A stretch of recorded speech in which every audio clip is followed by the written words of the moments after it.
Hola, vamos a intentar explicar en qué consiste el efecto fotoeléctrico.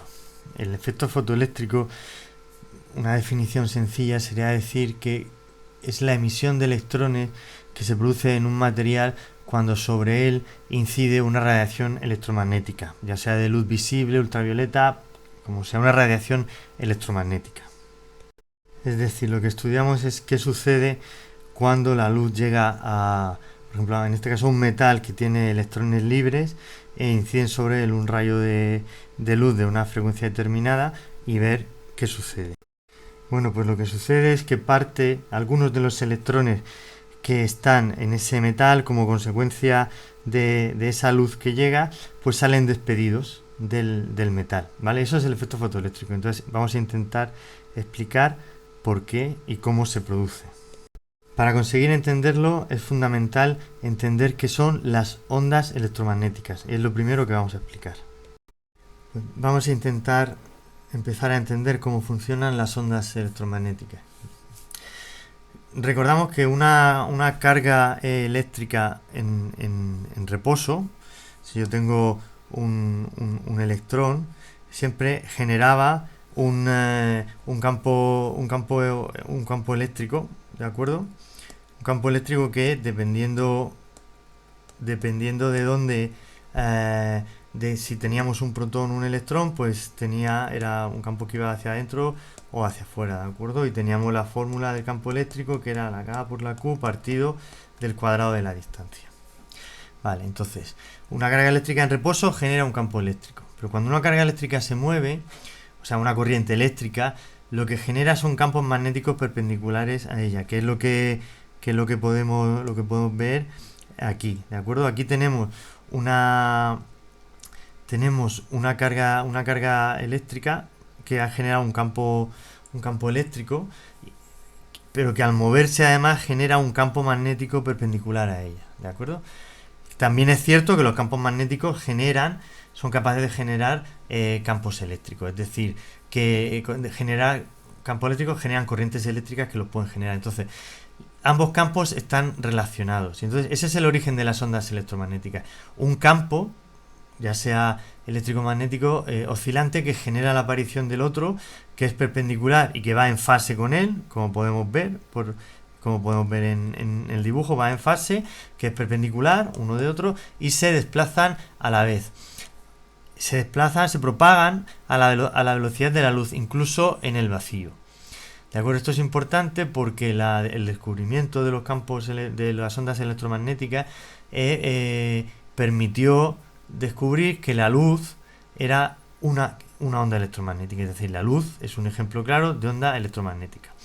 Y entonces lo volvemos a repasar.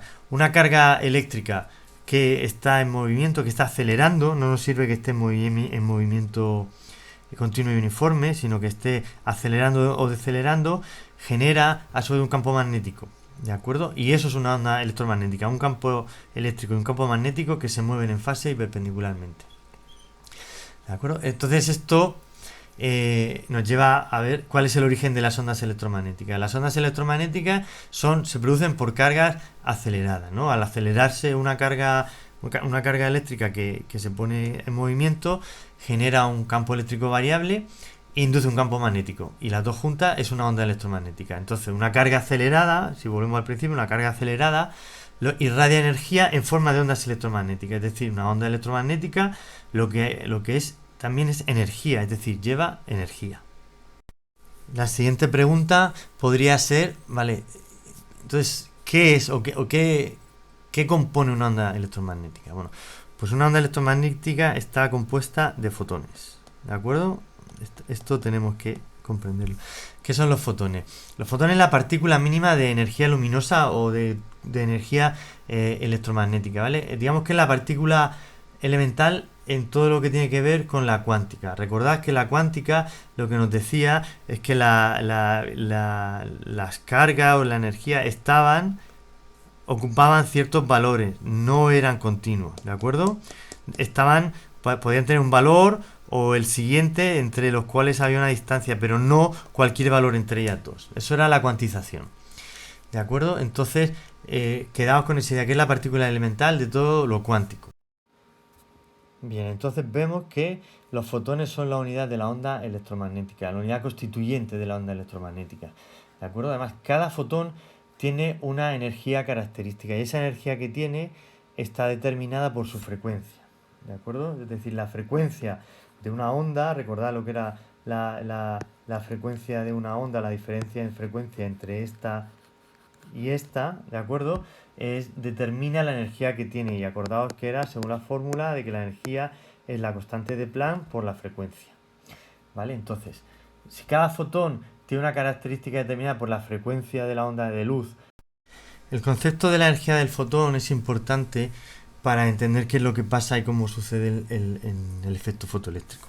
Si nosotros tenemos una onda de luz que llega, ¿de acuerdo?, en un metal que tiene electrones libres, porque los metales conducen a electricidad porque hay electrones libres, la energía, un átomo absorbe energía de un fotón. Recordad que toda la onda está formada por fotones. Si la energía que absorbe el átomo es mayor que la que necesita para expulsar un electrón del material, ¿de acuerdo? Y además está dirigida en una trayectoria que hacia la superficie, entonces ¿qué va a suceder? Va a suceder como la energía es mayor que la que necesita para liberar un electrón, para que un electrón se libere de ese átomo, pues ese electrón va a saltar y va a ser expulsado del material. Bueno, pues esto es lo que sucede. Esta onda, sus fotones tenían más energía de la que hacía falta para que saltara el electrón y varios electrones han saltado. Eso es el efecto fotoeléctrico. ¿De acuerdo? Aumentar la intensidad del haz de luz no hace que salten más electrones, porque no depende de la intensidad, es decir, del número de fotones que nos llegan, sino de la frecuencia de cada uno de esos fotones. ¿De acuerdo? Entonces, lo importante y el aspecto principal a trabajar siempre con este efecto es la frecuencia de los electrones. ¿De acuerdo? Entonces, el efecto fotoeléctrico fue descubierto por Hertz en 1887, aunque fue Einstein en 1905 quien logró su descripción matemática y su explicación, que es la que tenemos hasta ahora. Y de hecho recibió el premio Nobel por ello en 1921. 1905, que además fue el mismo año en el que desarrolló su teoría sobre la relatividad. ¿De acuerdo? Además es importante el efecto fotoeléctrico porque es uno de los primeros efectos físicos donde se puso de manifiesto la dualidad onda-corpúsculo de la luz, es decir, la luz se comporta como una onda, pero intercambia energía de forma discreta, en paquetes, lo que se llama los cuantos, que son, ¿vale? Está cuantizada. En los paquetes de energía, el paquete mínimo es el fotón, cuya energía depende de la frecuencia de la radiación. Esto es una de las bases de la mecánica cuántica. El efecto fotoeléctrico se utiliza en muchas cosas, desde los mecanismos de apertura de ascensores, la energía solar fotovoltaica, los sensores que utilizamos en las cámaras digitales, en muchísimas cosas. ¿De acuerdo? Lo que vamos a ver ahora es cómo plantear un problema de efecto fotoeléctrico. Todos los problemas de efecto fotoeléctrico se plantean siempre siguiendo la expresión que desarrolló Einstein. Antes de ello vamos a darnos cuenta que la energía que transporta una onda electromagnética es igual a h por la frecuencia. La h, la constante de Planck, es igual a 6,625 por 10 a la menos 34 julios por segundo. ¿De acuerdo? Entonces, siempre tenemos que recordar que la energía con la que llega un fotón de una onda, ¿de acuerdo?, se convierte en el trabajo de extracción, que ahora veremos, más la energía cinética con la que un electrón sale disparado. ¿Vale? El trabajo de extracción es la energía que hace falta para extraer ese electrón de su átomo. ¿De acuerdo? Entonces, bueno, pues si desarrollamos todo, h por la frecuencia, v sub 0, que es h por la frecuencia sub 0, y la energía cinética, como cualquier energía cinética, es siempre eso. ¿De acuerdo? Entonces, el trabajo de extracción es h por la frecuencia umbral, es decir, entonces la frecuencia umbral es la mínima que tiene que tener un fotón para poder extraer los electrones. ¿De acuerdo? Tenemos que conocer otra cosa que se llama el potencial de frenado, que tenemos que imaginar lo siguiente. Si nosotros conseguimos que un electrón salga disparado, si nosotros le podemos oponer una fuerza tal que haga que el electrón no llegue a salir, eso es la potencia de frenado. ¿De acuerdo? Esa potencia de frenado lo que tiene que hacer es contrarrestar la energía cinética que tiene el protón, perdón, que tiene el electrón. Entonces, como contrarresta la energía cinética que adquiere debido al efecto fotoeléctrico. ¿De acuerdo? Entonces, el potencial de frenado nos sirve para calcular también la energía cinética máxima que lleva el electrón. Es decir, nosotros con corriente eléctrica podemos ir induciendo potencial hasta que veamos que no se produce el efecto fotoeléctrico, y con eso habremos conseguido calcular esa energía cinética. Entonces también nos sirve muy útil para calcular la energía cinética máxima, ¿vale? ¿De acuerdo? Esa energía cinética es la máxima que puede llevar el electrón, es la máxima que sale para una frecuencia determinada.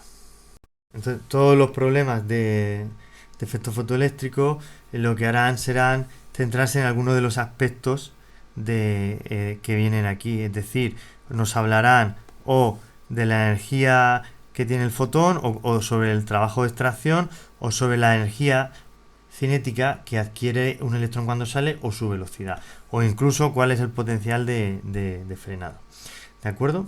Bueno, pues espero que os haya sido útil, y cualquier pregunta ya sabéis.